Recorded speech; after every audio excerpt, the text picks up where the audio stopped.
Benny, a special night for the team, celebrating Division 1 promotion, but a special night for you as well, 2 awards. You must be really pleased with not just receiving them, but the effort you've put in this season. Yeah, obviously it's been a fantastic season, obviously to win Division 2 and get back to Division 1, which is obviously for a team like Warwickshire is where you want to be. So it's a great season. Obviously to contribute along the way is fantastic, and I suppose to give a send off to a few of the guys who are leaving, some proper Warwickshire legends. Obviously Trotty is someone I played a lot of cricket with as well, so to see those guys off on the same note as winning is quite special. You got the big 2, the members player of the season, the players player. So you're recognised by not only the supporters but your peers. That must mean a lot to you as well. I mean, the hard work that you put in the winter has come of age, really. Yeah, definitely. Obviously, from being voted by the members, obviously, I remember coming, my first game at Warwick, watching Warwickshire, and the reason why I wanted to be a Warwickshire player was when I went to Lords in I think it was '93 when we watched, Warwickshire beat Sussex, and ever since that day, I think it might have been 6-7-year-old, I wanted to play for Warwickshire, and so to be, and then going on to be a junior bear and probably voting for players as well when I was young. So to receive it from the members is very special, and then obviously from your players, we've had some great performances this year. Obviously Ollie Stone has bowled fantastically well, obviously, and deserves his England call-up. Will Rhodes has played amazingly well, 400s, and Dom Sibley's got 400s. Trotty's played his part as well.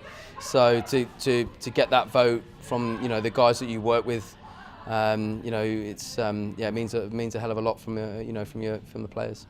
You touched about it on stage, about the goals, obviously at post England. You talked about winning games for Warwickshire. That's the primary focus, isn't it? Making sure that Warwickshire are now back where they belong, but also now competing for that Division 1 title.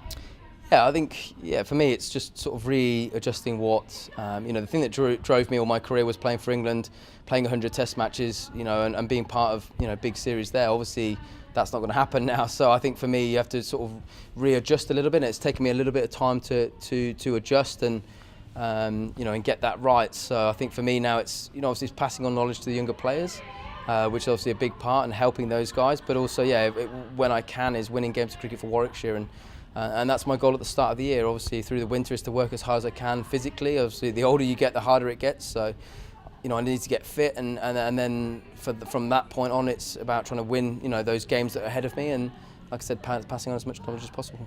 Highlighted Jonathan Trott's retirement. He actually paid tribute to you, showing you what it meant to be an England player, what it meant to be a Warwickshire player. That must have been a lump in your throat a little bit, because those were nice words from a legend himself. Yeah, exactly. I didn't expect that, and it means a lot. Obviously, I've played a lot of cricket with Trotty.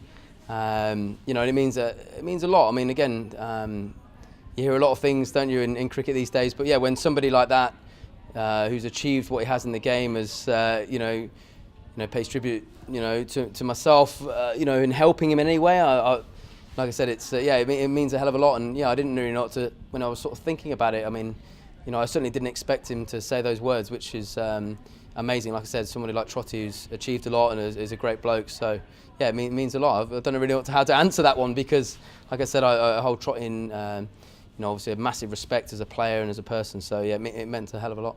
On a personal note, what's next for Ian Bell in the winter? Is it going to have 6 weeks of feet up and resting ahead of a big summer next year? Yeah, I'll be doing the school run every day. I think that's probably the first thing from Chantal, my wife, obviously, of the whole season, doing the school run. I'll be doing that. So that's I'm looking forward to that, and being a dad, and obviously some time off through October, November.